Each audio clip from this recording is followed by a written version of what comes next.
Namaste, मेरा नाम Ivana है और Hoi, my name is Ivana or Namaskara, nan hesru Ivana or Hi, my name is Ivana and I've been living in India, Bangalore to be specific, almost 5 years. I have my own business here. I had my own business in the Netherlands and hence I am an entrepreneur. In this video, I would like to go over some cultural differences or some cultural shocks that I experienced going from the Netherlands as an entrepreneur to India as an entrepreneur and the differences between the two business cultures. I'm going to be discussing negotiation styles, communication styles, bureaucracy styles. So if you want to see everything, make sure to keep on watching until the end. Let's start off with number one, and actually one of the biggest cultural differences I've seen in business between the two countries, which is India depending more on relationships for doing business, and in the Netherlands, skills and expertise being more leading. Now, what do I mean by that? In the Netherlands, I worked in the corporate world for 6 years. I used to be in communication strategy with one of the top communications agencies in the world. Hence, I also knew how to make new connections and how to talk to corporates if I wanted to work with them. In that conversation or in those emails, my skills and expertise were leading, and based on that, usually I would get invited for a coffee or just an introduction conversation, and from there on, we would, take it into new business territories. In India, things work differently. Of course, your skills and expertise are important, but it takes a really long time of building relationships with people before you actually even get to the business part. The amount of coffees I had, or actually chais that I've had with Indian businesses, and years of maintaining those relationships before it even evolves in business actually really surprised me. I did not know that that was such an important part of Indian business culture. People really have to get to know you. People really have to get to trust you before you even get to discussing your skills or expertise. Sometimes really it took me 2 or 3 years to be able to do business with a certain company or with a certain person because it just took that long to develop a relationship. Obviously, India is a very fast changing country. There is a certain perspective that I gained from this book, The Billionaire Raj, where there is a definite distinction between traditional industries, which depend a lot more on natural resources, and then there is a distinction with the new emerging industries, which depend a lot more on tech. These industries, the startups in the tech space, all new apps and those kind of things, they actually operate a lot more according to the business culture that I know in the Netherlands. So your skills and expertise are a lot more leading in doing business with each other. But in the traditional industries where, a lot of natural resources are involved, the relationship model, as I just described this, is very much alive. And yeah, it has taken me sometimes years to do business with people because you just have to have the patience and the energy and invest in relationships with people in order to be able to showcase your skills and expertise and get to do business with them. The number 2 cultural shock that I've experienced between the Netherlands and India are the communication styles on the work floor. You may have heard about Dutch people being direct. Overall, in the world, from what I've seen in communication styles, Dutch people are right up there in terms of directness. You just say your name and your country and move them. Nothing, you just want here. Are you stupid? I know, but tape identification, please. Hell no, I'm not gonna do that. There is this principle of honesty and openness that is leading in Dutch business communication. So people will easily tell you no to your face if they don't want to work with you, or just say this is not the time, we don't have a budget, whatever. The communication is very open. However, I have also experienced one time a client that I was working for 3 years actually got a new marketing manager who I liked. She was a very thorough and very practical lady, but she decided that her budget in that moment was better spent on different projects, which is fair. We've been working together for 3 years. You want to try something new? Fair enough. But then after 6 months, I thought, you know what, let me just check in with her, see what's happening. Maybe there's something else that I can help her with. Client servicing perspective. I actually sent her an email saying that, hey, you want to catch up, want to catch some lunch? I just am curious what you guys are doing and if we can be of any assistance in that. It was still in my corporate days. And she replied, honestly, it's the rudest email that I've gotten in my life. I don't see any value of working with you guys ever again. Hence, I don't see why we should catch up over lunch. She literally typed that into an email. In Dutch culture, I knew that this was very, very, very much on the extreme end of directness, and in her head it was justified. However, I believe it's a little bit too extreme. Now, moving over to India, it's the complete opposite. I would say ghosting is pretty much a business skill that you have to master in Indian culture, or even the acceptance of people ghosting you. People will rarely tell you no to your face. They will just say, if they actually reply to your emails or to your messages, that, this is not the time, this is not what we are focusing on right now. We have other priorities right now, which is fair enough, right? Like it means the same thing. It's just said in a more politely way. However, the times that I have been ghosted in India, as a business practice, it just happens so often. I remember having a really good relationship with a hospitality brand, a really well-known hospitality brand. I was friends with the sales manager. I was constantly on WhatsApp with a PR manager. I even met the South India director. And from one moment to another, I guess their priorities changed and I didn't get any more replies. There was just one manager who I was on really good terms with, who just said, like, I honestly think that the priorities from higher up management changed. It was definitely shocking at first to experience this, but then the longer you are working in the Indian business context and you understand the principle of building relationships,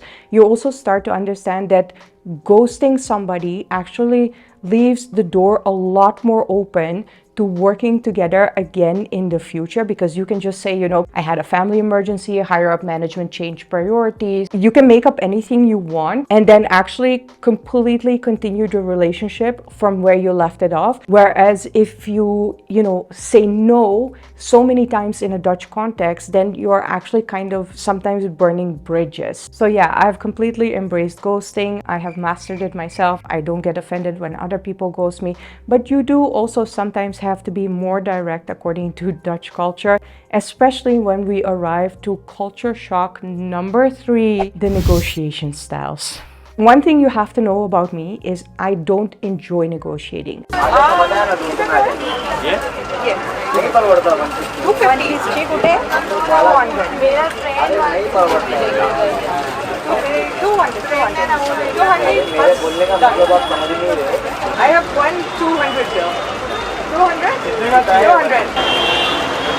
I am good at it if I really want to get into it, but I'm just actually too lazy for it. Hence, in the Netherlands, I had it pretty easy. In the Netherlands, there is quite a set model for negotiating. Somebody makes an offer, you go a little below that. This one has accounted like 10-20%. Basically, for just form's sake, you will do maybe 2 more negotiation rounds. We would usually finish up pretty fast. Only sometimes I've seen some of my really, really senior managers negotiate for days. And I have to admit, that was usually when they were doing deals with Americans or UK people, because they have those negotiation cultures as well. If you make a completely irrational proposal, right, like a cost quote or something, obviously you have to go against that. But if somebody is making like a rational cost quote, you usually won't spend too much time on negotiating. We don't like to lose time in the Netherlands, so that's why I think negotiations are usually quite fast. In India, I would say negotiating is a national sport and I am not good at it, hence why I usually leave the negotiating up to my Indian business partners or the people who I am working with on a certain project. I am personally just too lazy for it, and sometimes also too direct. I have to admit, if somebody makes a completely irrational cost quote, I won't even enter into a conversation with you. Not going to waste my time like that. And this is where usually my Indian business partners step in and take the negotiation further. I am in such awe of Indians who have that patience and that generosity of time to enter in those kind of negotiations, but it is something that I still really haven't mastered. And sometimes you also just in business have to admit what you're not good at, right? And let other people who are complete rock stars at it handle it. I feel that's also like being smart in business. There are a few people who I will never negotiate with, or actually I should take negotiation classes from them. Punjabis or even Gujaratis. They are pretty much known as the best negotiators of India. Moving into cultural shock number 4, and this one puzzled me for years, no joke. And I know it's actually something that even Indians sometimes struggle with. They don't understand where it's coming from, but this book gave me the answer why in India usually the bureaucracy takes at least 1 or 2 extra rounds from what you would expect, whereas in the Netherlands it is 1 round, very clean, and we are done. Now let me explain to you what I mean by that. In the Netherlands, for instance, if you go to a college, if you are doing a vendor onboarding process with a corporate, if you go to a government body requesting certain documents, you will get a list of documents that you need to file, and that will always be the final list. Very, very rarely will you be asked in the Netherlands to provide extra documents which are not provided on the initial list of requested documents. Like I mentioned, in Dutch culture, everything is about efficiency, everything is about fast, everything has to be done in one go, otherwise you are seen as unprofessional and ineffective in your working style. In India, it is actually the complete opposite, and it was honestly one of the biggest business culture shocks that I've gone through, and I've heard from many Indians that they experience the same thing. So it has nothing to do with you being a foreigner in India, yes or no. The practice is you will get a list of documents, whether you are doing a college application, vendor onboarding process with a corporate, or a government body, and then on top of that there will be at least 1 or 2 more rounds of requesting for extra documents. I broke my mind over it with my Indian friends so many times why this is. This book finally gave me the answer. It is a brilliant book. 1010 would recommend if you can actually get it. I found it in a small bookstore. It is written by the first Indian CEO of Unilever India. Before him, Unilever India only had Dutch or British CEOs, and he was the first Indian to take over and lead Unilever India. He describes why this practice of having 1 or 2 more rounds of bureaucracy has to take place in India, especially with government bodies. The thing is, in India, actually, and especially with government bodies, it is seen as being not thorough at all if you are not requesting for extra documents or even 2 rounds of extra documents. If you approve it in one go, it will actually raise flags in audits, which will lead to all your work being questioned and all your approvals being questioned. Finally, I had the answer, and I was like, oh, okay, then it makes sense. And it actually also led to me being a lot less frustrated when I had to go through those processes, because now I understood they were just doing it, to make sure that when the audits came around, they would be seen as thorough and doing their job properly. That's a very, very important understanding that I think you have to have if you are crossing cultural boundaries in business, because it's the complete opposite, and it might save you a lot of frustration if you understand how it works on both ends of the spectrum. Now, moving into the final culture shock that I experienced between the Netherlands and India is that actually how entrepreneurial India is compared to the Netherlands. What I mean by that is that even the simple chai walas or the chai stalls or the simple pharmacies that you see up to way up there to the corporations are very, very entrepreneurial in their mindset. Whereas in the Netherlands, I think because of the education system being so focused on employees, I feel the culture is a lot more employee focused. So people are very much programmed to think in terms of a fixed salary, the benefits that they can get from their employer and from the government. And also when it comes down to people losing their job, they actually also much more think along the lines of how is my former employer or my government going to take care of me. Whereas in India, people are a lot more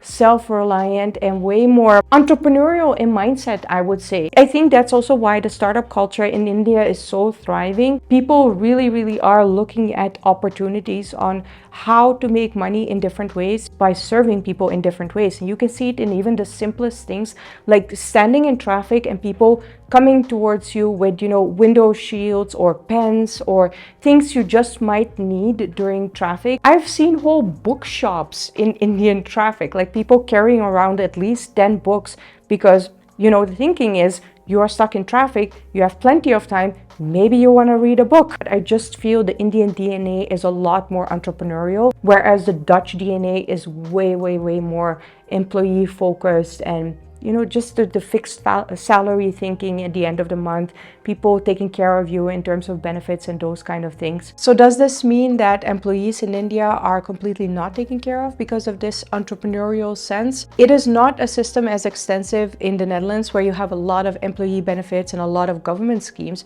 However, in India, because of cultural shock number one, the relationships, actually my entrepreneur friends that I know, and actually even the managers who work in corporations here in Bangalore that I've heard stories of, they actually take care of their employees in a different way. I'll tell you a story about that from a friend of mine who actually owns 3 ice cream shops here in Bengaluru.